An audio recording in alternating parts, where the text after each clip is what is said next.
யாழ்ப்பாணம் மண்டைதீவு புதைகுழி வழக்கின் அறிக்கை இன்றைய தினம் ஊர்காவற்றுறை நீதிமன்றத்தில் யாழ் மாவட்ட குற்றத்தடுப்பு பிரிவு காவல்துறையால் சமர்ப்பிக்கப்பட்ட நிலையில் குறித்த அறிக்கையை தட்டச்சு வடிவில் பிரதியாக்கம் செய்து நாளைய தினம் சமர்ப்பிக்குமாறு ஊர்காவற்றுறை நீதிமன்றம் உத்தரவிட்டுள்ளது. மண்டைதீவு புதைக்குழி வழக்கின் சாட்சிகள் மற்றும் சான்றுகளை திரட்டி இன்றைய தினம் நீதிமன்றில் முன்னிலைப்படுத்துவதற்காக யாழ் மாவட்ட குற்றத்தடுப்பு பிரிவு காவல்துறையினருக்கு தேதியிடப்பட்டிருந்தது.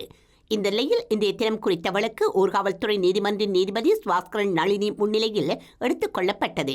இதன்போது மாவட்ட குற்றத்தடுப்பு பிரிவு முன்பதாக யாழ் மாவட்ட குற்றத்தடுப்பு பிரிவு காவல்துறையினர் குறித்த வழக்கு தொடர்பாக அந்த பிரதேச மக்கள், கடற்படை மற்றும் படையினரிடம் பெற்ற சாட்சிகள் மற்றும் சுட்டிக்காட்டப்பட்ட கிணறு தொடர்பாக கிடைக்கப்பெற்ற சான்றுகள் உள்ளிட்டவற்றின் அறிக்கையை எழுத்து மூலமாக நீதிமன்றில் சமர்ப்பித்தனர். கையால் எழுதிய குறித்த அறிக்கையை யாழ் மாவட்ட குற்றத்தடுப்பு பிரிவு முன்பதாக யாழ் மாவட்ட குற்றத்தடுப்பு பிரிவு காவல்துறை அதிகாரி சமர்ப்பித்து விளக்கத்தை நீதிபதிக்கு சமர்ப்பணம் செய்த நிலையில் குறித்த அறிக்கையை தட்டத்தில் பிரதியாக்கம் செய்து நாளை தினம் மீண்டும் அறிக்கையை சமர்ப்பிக்குமாறு நீதவான் முன்பதாக யாழ் மாவட்ட குற்றத்தடுப்பு பிரிவு காவல்துறையினருக்கு உத்தரவிட்டுள்ளார்.